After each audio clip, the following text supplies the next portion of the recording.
New information tonight on a deadly fire that killed a 7-year-old child. Now, we told you yesterday the child's mother is charged in that death. News 8's Malia Van Ostrand talked with a neighbor who stepped in to help the family in need.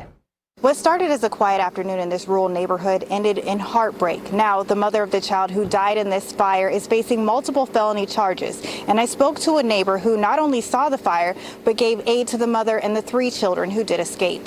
There's a suspicion immediately, like, why? Why couldn't you get all 4 of your kids out at the same time?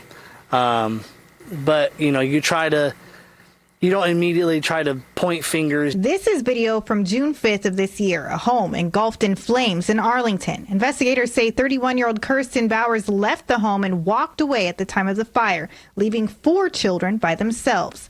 She originally told police she helped the 3 kids get out, but couldn't get to the 4th. But investigators say surveillance video and witness statements contradict her story. Multiple fire departments in Rush County responded to the fire.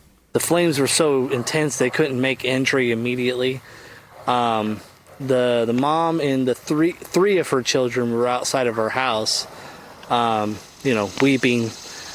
She was even saying, he's the one that's still inside the house.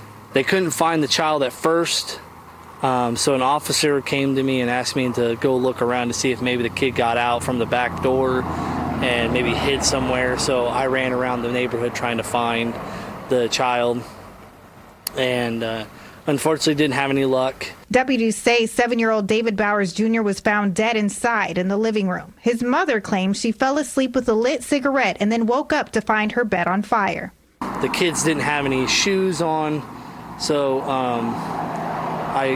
me and my wife supplied some shoes for them to keep their feet from getting, hurt from the concrete or anything. We helped them with trying to give them water, some snacks, some entertainment with like toys that we had that we didn't need. Bowers is now facing 4 charges, including neglect of a dependent resulting in death. She was already in jail on unrelated charges. Land says the family was pretty normal besides the occasional noise complaint.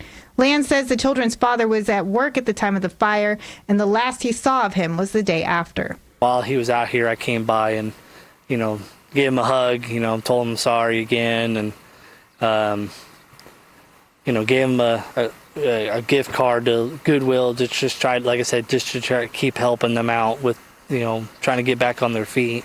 Multiple agencies, including the Rush County Sheriff's Office, is investigating the case. In Arlington, I'm Malia Van Ostrand for Wish TV and WishTV.com.